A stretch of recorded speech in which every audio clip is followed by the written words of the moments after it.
Good. Hi, everyone. Welcome to a new session of live streaming with OpsMill. So today I'm with Alex Gittings, and we're touching on a topic I think that's really dear to our hearts at OpsMill. It's about branching, and so we're gonna try to cover in an hour without slide. That was the rule I told Alex, like no slide. That would have been shooting. So no slide, live demo as much as possible. What is branching? How does that work? I think the goal is we're actually, for first time, gonna show you inside the database how it works. We feel like it's visual enough that even though you really don't have to worry about it and care about it, I feel like for the most advanced of you out there, that can be very interesting and to look on how it actually works internally and so very excited. If you're watching, of course you're watching live. Please feel free to ask questions anytime on LinkedIn, on YouTube. We're actually monitoring that. There's a little bit of delay, but we'll definitely see your questions and get to that. Are you excited, Alex? Are you ready to talk about branching? Yeah, of course. Yeah, definitely. Awesome. Do you want to? I know you had the agenda. Maybe that so you I can can get show a that. bit of an overview of. Go for it. I'll let you. So we're going to cover. Damien's going to cover why graph database, kind of under the hood of what we are using the graph database for, and some of the specifics in there, because we're using a graph database, but there's many techniques applied to the graph data to allow for the immutability and the branching concepts that we have. Once Damien's spoken around that, again, he might show the under the hood of how that fits together, and then we'll look at the different branching types. In Infrahub, we are not specifically related to Git in terms of branching. Is not it, for example, in Git, branching is very compartmentalized. Changes are in a specific branch, whereas in Infrahub it's been designed so there's multiple different branching types, and we'll go through those: the aware, the agnostic, the local, and we'll show you how branching works from schema data, how we can apply that with adding services, the output of what you might get in Infrahub, like artifacts, and how we can use these all together using some of the features of Infrahub, like resource managers, to apply data across branches, and so it's all aware of one another. So that's a lot to cover. So how much time do I have to talk about why graph database? Because I thought it was like 50 minutes. But it looks like you also plan for 45-50 minutes. Yeah. Well, go ahead and we'll see where we get. No, I'm kidding. So first, let's pull an instance of Infrahub. I'm going to share my screen. And maybe I do feel like it's not in your agenda, but maybe even before talking about why graph, we should very, very briefly re-explain the concept of like, hey, why don't we put version control in a database? Because some people watching might not be familiar. So here I have an instance of Infrahub that on which I loaded the schema. This schema actually is something we use with some of our customers to build like very large data centers. So this one, for example, we represented the concept of a pod. A pod is a spine leaf fabric, and then can connect pods with per spine. They're organized in fabric themselves. So we created this schema and already loaded some data just because I thought it was being more interesting. So just to be very brief, like this idea of Infrahub is that we can create branches, and Alex will talk about all the flavors of branches and all the things that we have in there. But just to be clear, and sometimes it's really there's misunderstanding every time we talk about we support version control. People are like, we expect that inside it works with Git. Where here that's not the case. Everything data is actually stored in the graph database that we're going to talk about. And from a user standpoint, this idea is that we can, go here, create a branch, and then we'll be able to, for example, make a change to this object. So if I edit this object, let's say I want to change the number of spine from 6 to 4, then now I have 4 in branch 2, and if I can switch back to the first one, I have 6. So it's really, if you're familiar with Git, we try to re-implement exactly the same concept inside the database. So that was maybe the simplest intro. And so what we want to talk about is how it works internally and all of that. So let's go back, maybe to step back a little. I'll take another object just because it's easier. So let's take a rack. I think I was looking at rack earlier. So rack is another object that we have in the database. And here, so first let's look at what is a graph database and how it works internally. And so one of the specificity why we picked a graph database is because when it comes to everything in our domain, it's all about trade-off.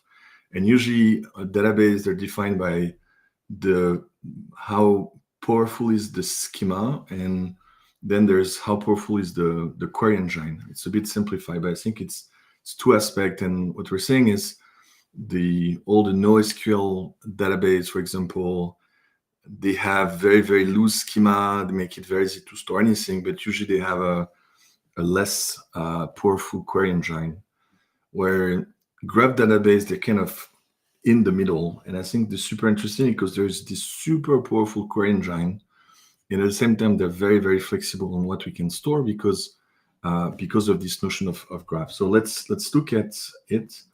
So the one we use internally, it's called Neo4j. It's the leading graph database. There's different technology. So if you want to try, all you have to do is expose the port 7474. If you use Docker Compose, not necessarily exposed by default, but if you expose that, you should be able to log in. I'm sure you can find the login and password. It's so the way it works is like it comes with this very powerful query engine. I did wrote some query so that I would not have to type everything. So this is a Cypher query, for example. And here I'm defining that. We'll see what it looks like first. Because I don't want to get the entire database. We're just going to filter on this specific object. So I'm inside the database, and I'm going to look at what this database inside looks like for this specific object.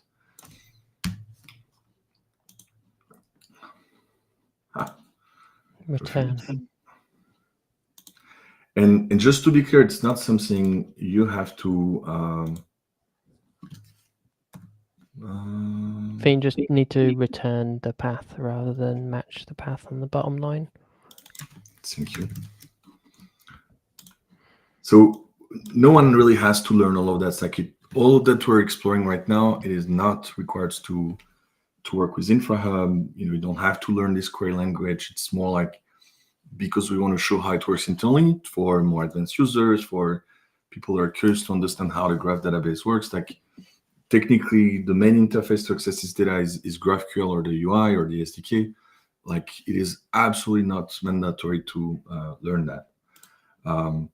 But yeah, just to show you, like the way it works internally is actually every object that we have in Infrahub is modeled as a mini graph itself. And so what we see here, for example, is we have one object that is where we find, for example, there's information that are defined in the schema. Like the kind of this object here is called location rack. That's what Infrahub see. So that's what we find here. And then we have individual nodes for each of the attributes. And then we have individual nodes for the value of those attributes. And why we're using graph is because graph, so first, super flexible. Like if I wanted to create a new relationship between, in the graph terminology, what's wrong, we call that a node, and the arrow in between, we call that the edges. That's the terminology. And in a graph, like you can add any type of edges between any two type of node, and there's no hard requirement, there's no limitation. And adding a new type of edges is not going to change the query that already exists or the structure of the graph. So that's one of the big benefit of that is it's very flexible from a schema point of view. Now, what's also super interesting is if you use graph in a specific way, the way we use here, there's this concept of a temporal graph, meaning every time we make a change, like a traditional database, when we make a change, we override the value that is currently in the database, and then we kind of lose the previous value. There are databases nowadays that are able to work like that, but there's always some limitation, and it makes the construction of that much more complicated. In a graph, there's this concept of a temporal graph. So for example, if I come here, and if I make a change to this rack, let's say that now I want to change the index and say, let me change the number of leaves, probably going to be easier, and going to change the checksum, for example, to something like that. So if I make those changes, now if we go back to the graph, what's interesting is we see that the graph is slightly different. And we see, for example, here that now for checksum, there's two values that are automatically attached to the node. It means that we haven't overwritten the initial value that we had for this node. We just expanded the graph, and we started storing the new value, which now is here. It's like that's the new value of my object, and we store that. And what we define in this edge, we just define when that change happened, and we see that we also updated the previous one to say now that the value that is on the other side of this edge is only valid from this timestamp to this timestamp. So it's decided that that's why we call that a temporal graph, because everything that is captured inside internally is always defined by a timestamp.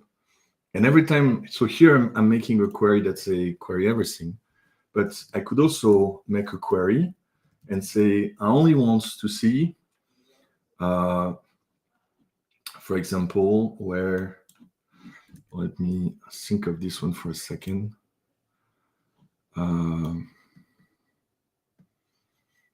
So if I look at where all the relationship in the path, rel dot, I haven't prepared this one. So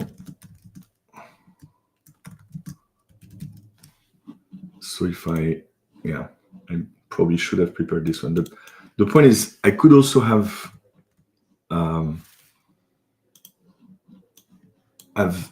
filters in this query that would actually automatically select what are the paths that are active based on the timestamp. And that's what Infrahub does. Is like we do create those query on the fly, but if we query issues like right now, then we make sure that all the edges that have a time that limit their validity in the past then will not be returned, and then automatically we only return the value that is correct.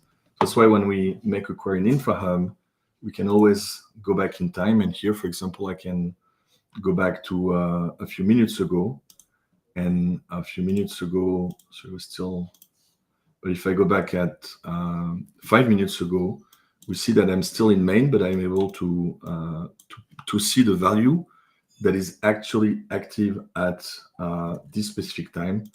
And we can do that because inside the graph, we haven't deleted that value. We just have defined that it's not the one that is active at this specific time.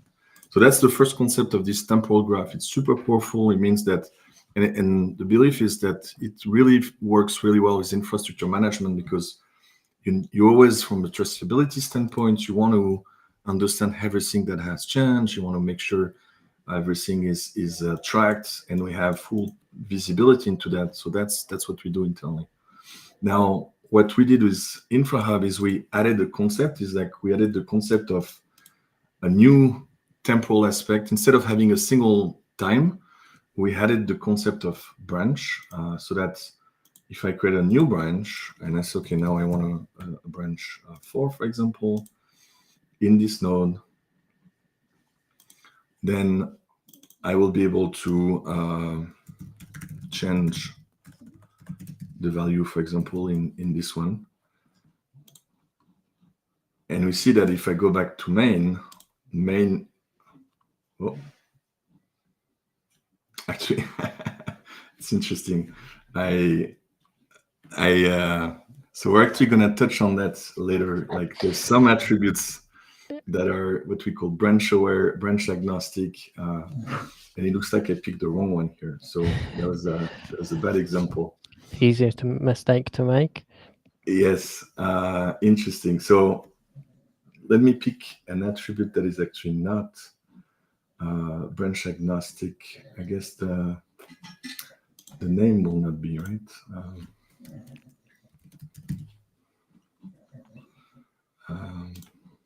So here I did the in branch 4.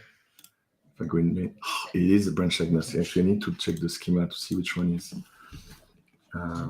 So if we see the attributes here, for example, I see that the name, that's actually what Alex is going to talk about. It's called branch agnostic. And it's also one of the benefits of not using it is we actually have a lot of flexibility into deciding what is going to be what we call branch aware and have version control enabled, and what we want to not have it. And I swear I did not prepare this one. Actually, it's a genuine mistake. And just to highlight on that is branch agnostic. So I guess this one, just to validate, is also branch agnostic. So is this one? This one is branch aware. So I guess I can change this one. So for everyone kind of watching, you can define your attributes, relationships, and also the kind of object as those different levels. So your schema can be your node can be branch aware, and then your attribute can be branch agnostic. So you can have different levels. Okay, so now it works. In main, I have a value, and then in branch 4, I have a different. Sorry about that. That was very much not planned. And so here, if we pull the graph again, what we see is first, since I made some mistakes, now we have more value for the checksum. It just happened that those, we'll talk about it, but since we're looking at it, like, because it's agnostic of the branch, it's actually labeled with a specific branch, but that was not the point I was trying to make. And now if I go to the amount of switches, we see that the value 1 now has multiple value and different validity. Like in main, it was active from in the past, and now it is the new value as well in branch 4 at a specific time. And so basically much by adding this notion of branch in this temporal graph, now we're able to support the branch. And then what we do in Infrahub is we dynamically generate the right queries to return the right value based on the branch. We do the diff. We are able to calculate, like, because we have exactly all of those information, and we're able to calculate all of that quickly. And you can see here, like, what's obvious when you see it this way, and that's also why we wanted to show the inside, is like creating a branch is actually a very, very light operation. Like if I create a new branch, I don't duplicate the data. I don't duplicate anything. You know, in many ways, like the time it takes to create a branch, it doesn't depend on the size of the database.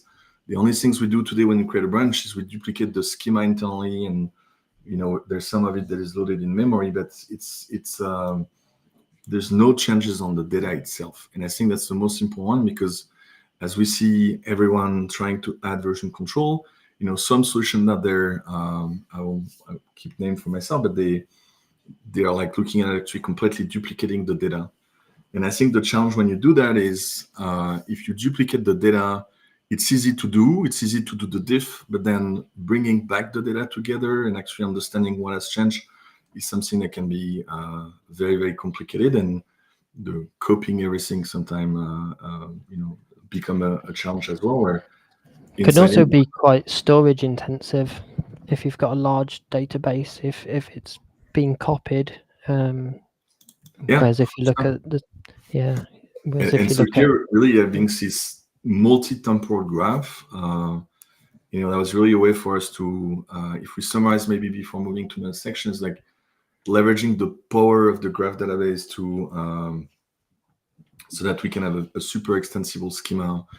We have this ability to create, go back in time, and we don't lose anything, and then we can capture also different branches without duplicating any data, without putting a big load on the database. So for all these reasons, that's why we picked the graph database. And the last reason is actually what Alex was talking is,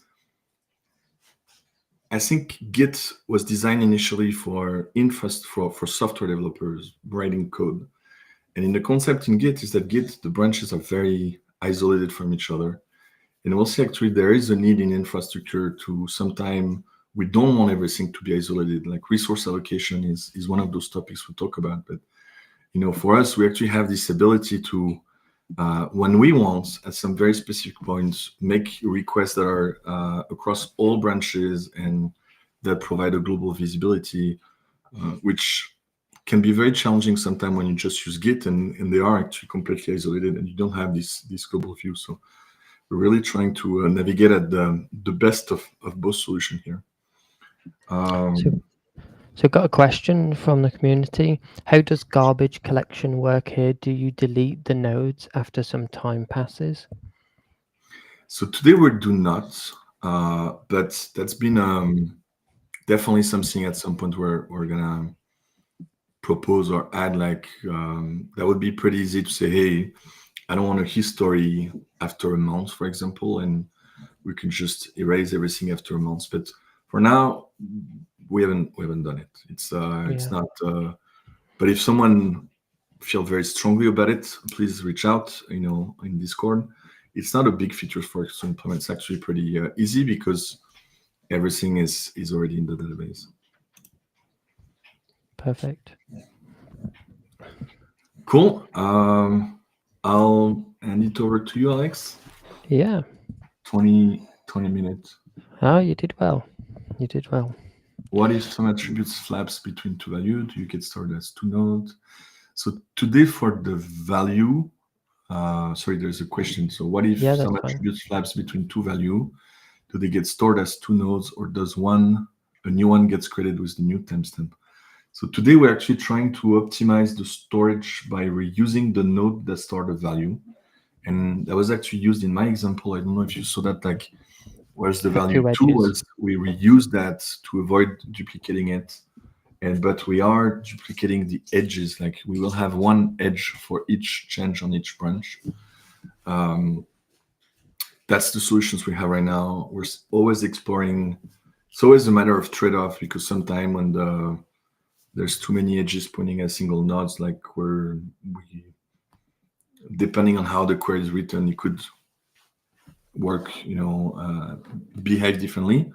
But we have a lot of tests for that, and we're actually making a lot of efforts to make sure we're tracking the performance and looking at way we can optimize the underlying way we're storing everything in the graph and how we write the query. So something we're tracking very carefully.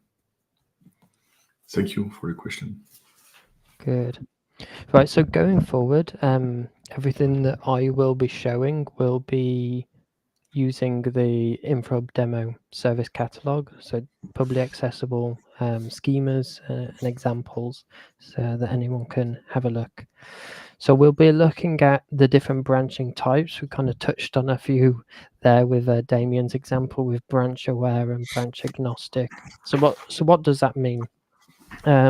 Sometimes you want the ability to have information shared across branches. A key a key reason we see this is you want the ability to have a service reserved across all branches so that people can't reserve the same service, and doesn't matter when the branch was created. If it was created yesterday and you create the service today, that branch that was created yesterday will be updated with that service that got created. So that's kind of the example we'll be showing on a service level in this. So the different branching types, we have three. We have agnostic. So what agnostic means is that it's not aware of the branch. It is across all branches, and that can be at the object level. So for example, if you say your devices are agnostic, when you create a device, for example, it'll be shared across all branches. We have some core schemas that use this. An example of that would be branches. When you create a branch in Infrahub, it is an agnostic object, and you see it across all branches. We have aware. Aware is the ability to have different data in different branches, so that isolation. They're aware that they are localized.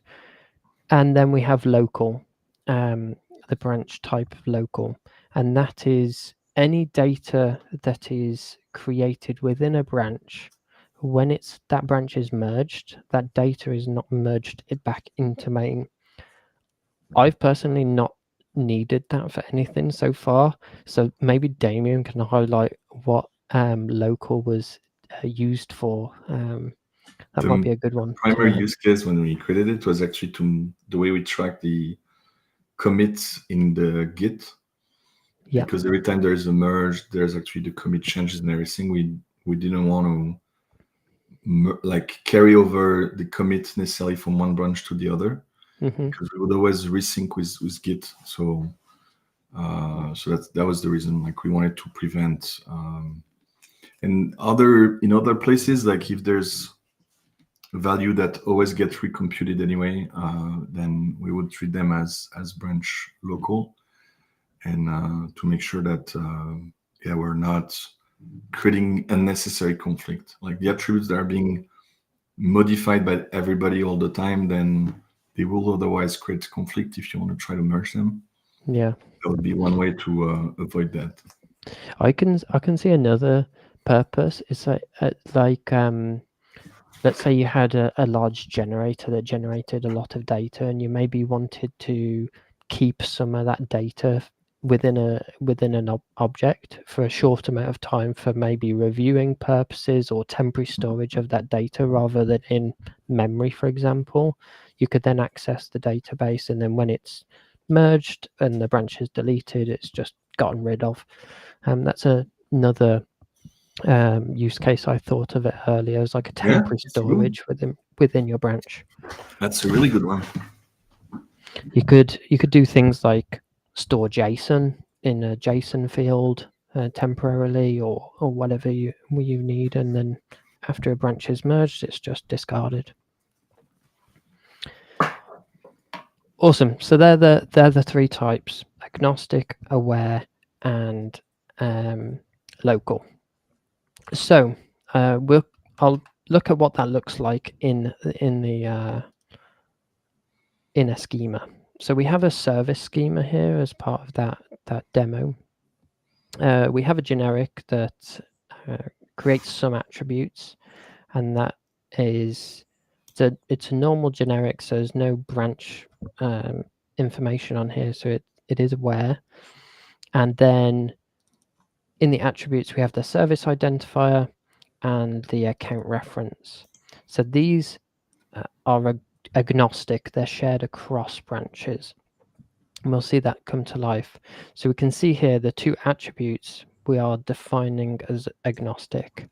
When this generic is inherited by our service, in this instance it's a dedicated internet service, we do pull over those attributes into the node. And we have status, which is branch aware.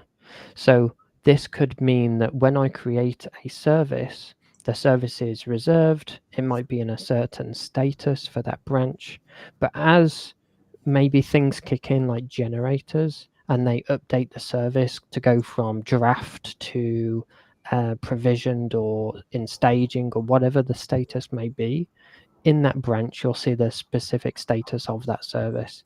So it is aware. In main branch, this might say draft, but if you go into the branch, you'll see a different value for that. So draft, in delivery, active, you can see those statuses there. Bandwidth, also aware, because you might be wanting to change the bandwidth of a customer's service. You might want to create a branch for that. You don't want it to be shared across all branches. IP package, again, aware. And then we have some other ones as well. Relationships, branch agnostic. So adding the service to a location, for example. So that's at the attribute and relationship level. But what's important is that we can also specify the entire node as branch agnostic. So when you do create this, it's shared across all branches, as well as the attributes having their own certain rules as well. So you could be very flexible on what you share across branches and what you don't. So that's how you define it, specify the branch and type. We've got extensive documentation on those.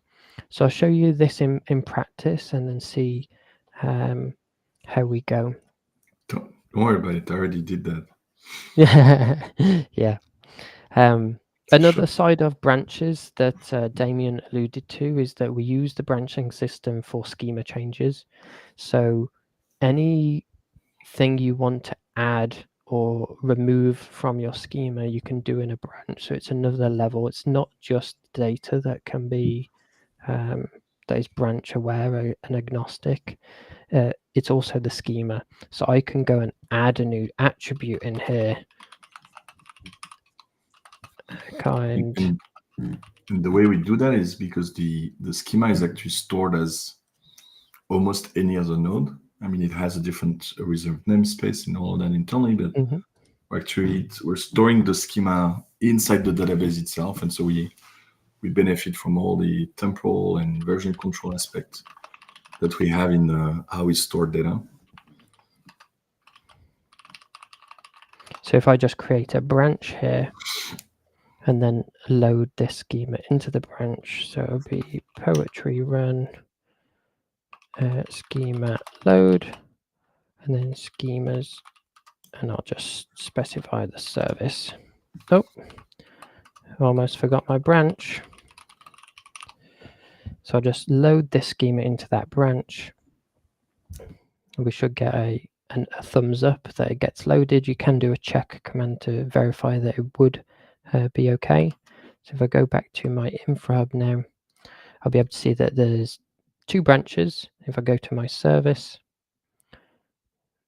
and dedicated internet, in the main branch, we have no services at the moment. The name attribute is not present. But if I go to my my schema, I see the new field added, the test attribute that I added, and in main it's not. And the standard merge process will, if you were to go through a proposed change or just merge the branch directly, will merge the schema into the main schema as well. Perfect. I'll clear off this branch.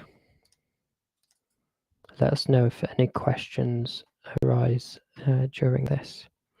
So I'm going to highlight the different branch agnostic, branch aware types now with adding a service.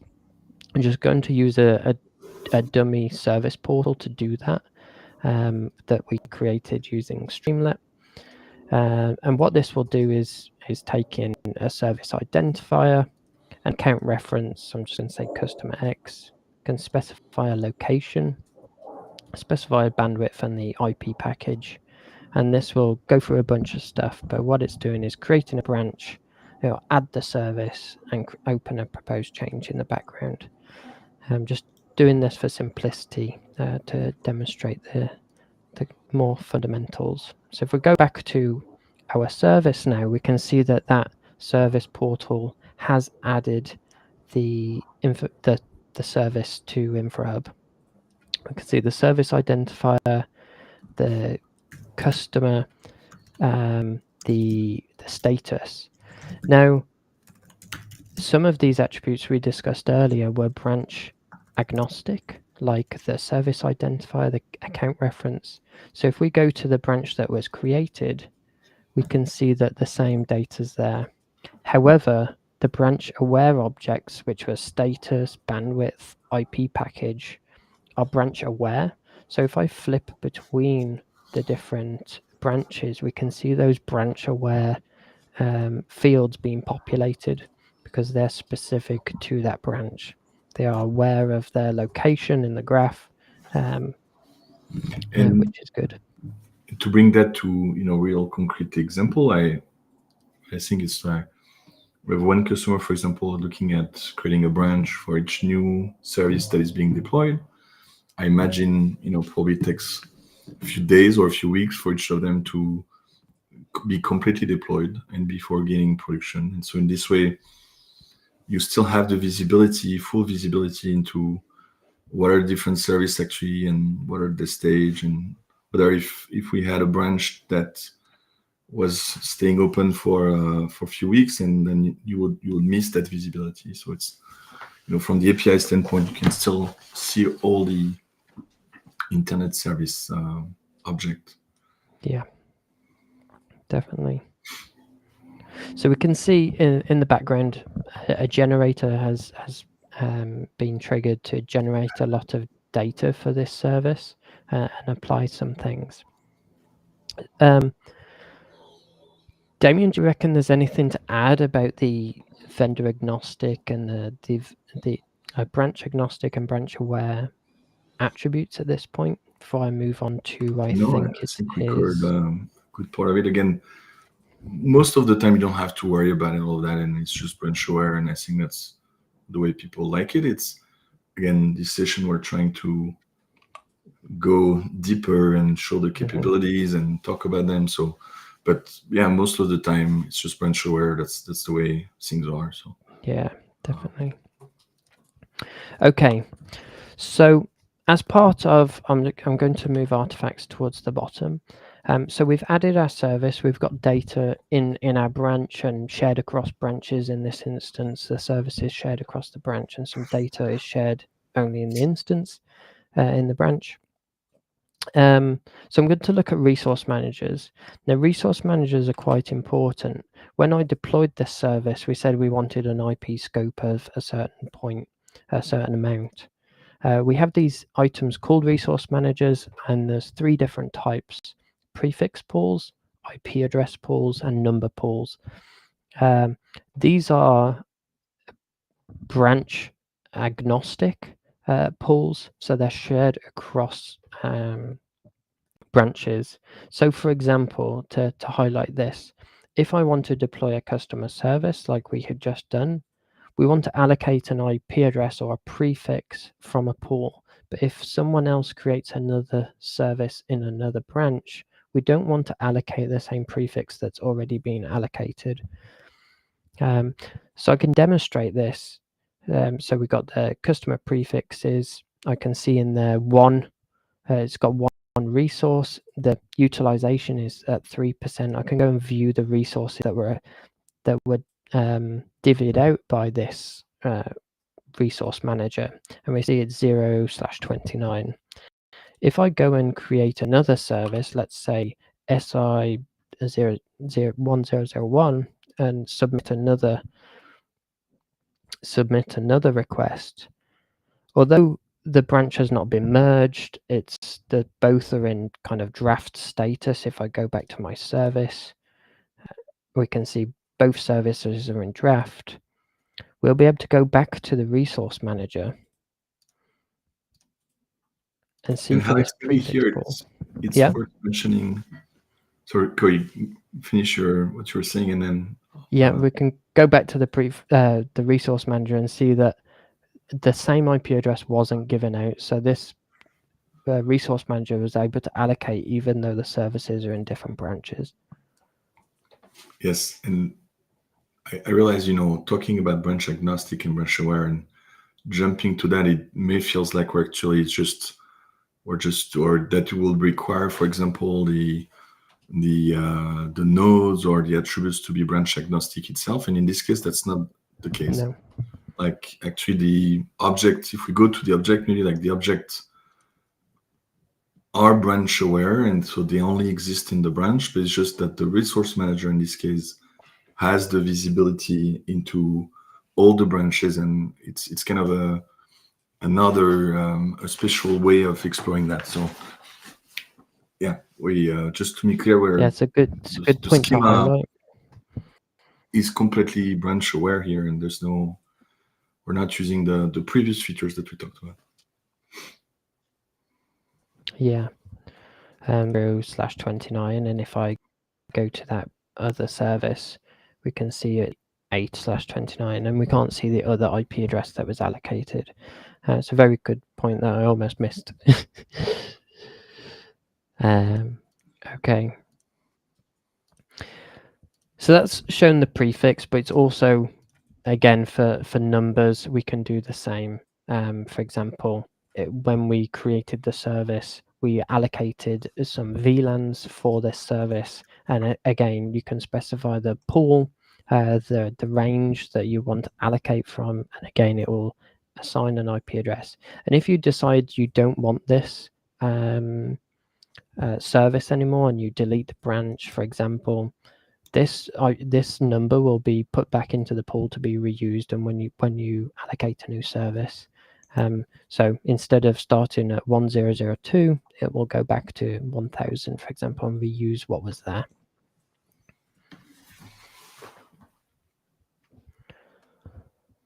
Perfect.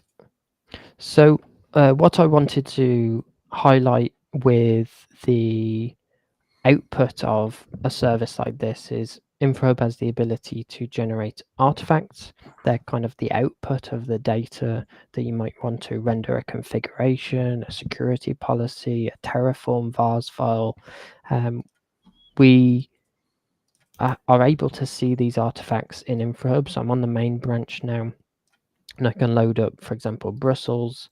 I can see the data that's here, and we can see that it is a pseudo config. It's not a real config, but it's got enough data to make this viewable. In the main branch, we have data here for the interfaces. And if we go to the specific branch here that has that service, we can see, for example, in this branch, we're adding VLAN 1000 in that example. And if we go to the other branch, we're adding 1001. This is kind of blending both the branch capability with actual object files under the hood to see that we're not only doing data branching, but we can see the branching on the object files as well.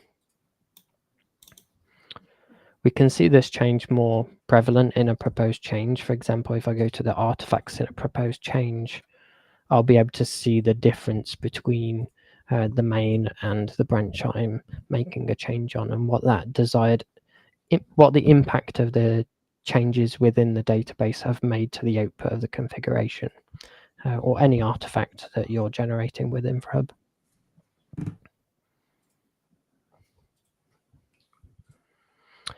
Any additional information you thought I missed, Damien?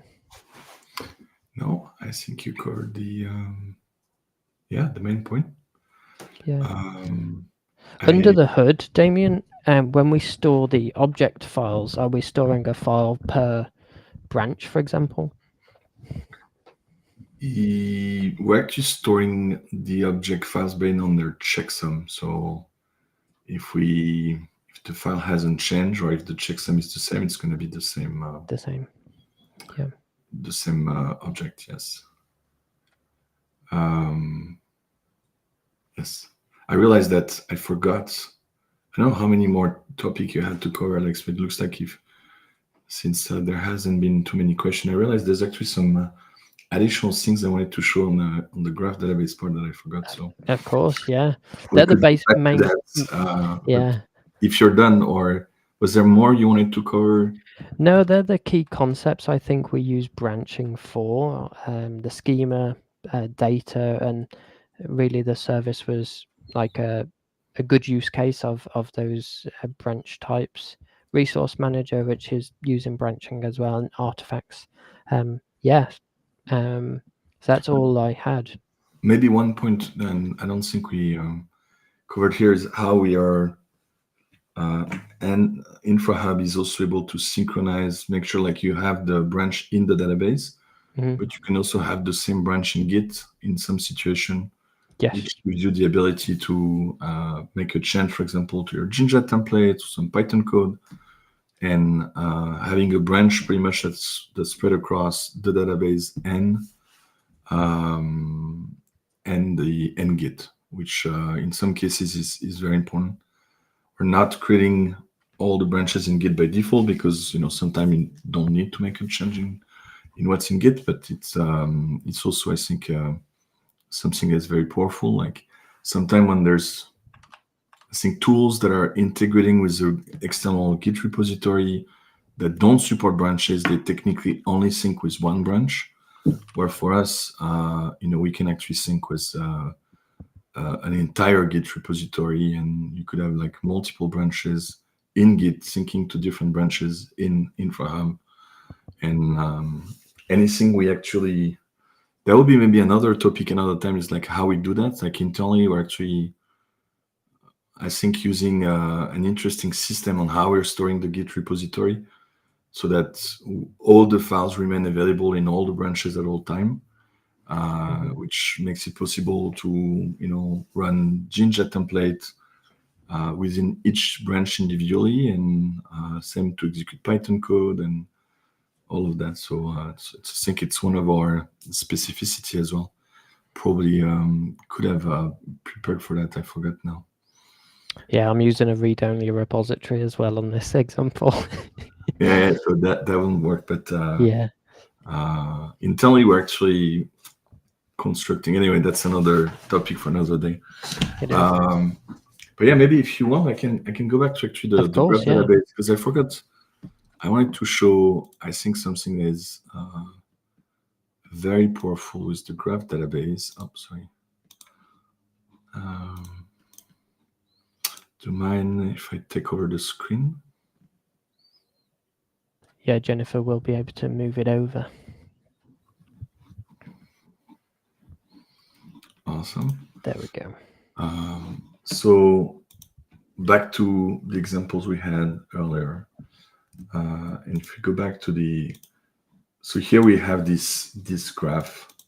Now, what is very powerful as well is I mentioned like the graph database is the query engine, and we picked Neo4j because it's a very powerful query engine. So if we look, for example, at this object, this object is connected. That was the rack we had earlier. It's connected to a pod, and the pod is connected itself to an object of type fabric. It's actually part of a hierarchy. So here it's a fairly small hierarchies, but it's a hierarchy. And what's important is sometimes one of the power of the graph database is sometimes you do not know where is what you're actually looking for. Like you have this concept of what we call a traversal query. And it's especially like when you have a hierarchy, it's super, super powerful. Because here, for example, I say, okay, I didn't explain properly those query earlier, but like I'm starting from a node that has a label of type location rack, which is this one. That's the label that we have here. We'll make it in yellow so that it's clear. So that's my location rack, and I'm gonna give it the label n. And so here I'm saying I want that the node n only match if I have specific UID, which in my case is the node I'm looking for. And now here we're actually making a query that say I want to navigate edges that have this is related attribute. So each edge have a specific name as well. So here is as attribute, but another one that's called is related. And we say that we don't know exactly how many of those edges we want to traverse. But in this case, I'm putting a limit. I say I want to go from anywhere between 1 to 5 in the graph. And I want to show me what is of type networking building block on the other side of that relationship. And so I don't really know what's the full structure of the graph, but I just want this query to return those kind of information. And so if I do that, you see that he actually returned and in that actually. So here we actually see the hierarchies that we have defined, meaning this is my pod object. So this is the pod. And here we have the fabric object. And so I was able to actually traverse the relationship and found that I'm connected to a pod, and this pod is itself connected to a fabric. And that's actually how we get those information. So that's, I think, is something super. And if the hierarchy was much bigger, then I could still get to it and get those kind of information. And so we're actually using that in a few places where it's something we actually need to start exposing more APIs, I think, internally, because this kind of query works really, really well with networking, where you could say, hey, show me all the paths between those two objects. And then the query will actually show you, for example, the active cabling between two endpoints, and that could be one, or that could be many if you have an ECMP or things like that. So we actually had multiple query for customers to expose these kind of capabilities, and for us it's a no-brainer. We definitely want to do that, because this kind of query is typically something that is really hard to do in a relational database, and that where graph database are really, really good, like this traversal query. Yeah, I just wanted to show that. I thought that was pretty powerful. So if you want to play with the language is called Cypher. It's very well documented. Again, no one has to learn that. It's more for fun. I would not recommend to go and make any change to the database directly, because we have a certain expectation on how the graph is structured. Like, you should never make a change on your own. All the changes needs to go through GraphQL. But if you're interested, you can take a peek and be familiar with that. So yeah, that was I think the one we wanted to cover. No, it's a very, very on topic one. We somewhat have discussions with the customer at the moment, which is very much tell me what is related with, like, the idea is like a virtual relationship and being able to link to objects, and this kind of touches on that of, I know what my destination node is, the kind of it, but I don't know how it got there, how many of them are there. This is a very good use case for that. Yeah, that's definitely one way of covering. I'm curious, actually, Alex, do you know Cypher? Do you have some time to go and take a peek? Or Yes. Yep. But it's one of those things, plenty of Googling and looking at the source code to navigate my way around. Yeah, the query that we build can be a bit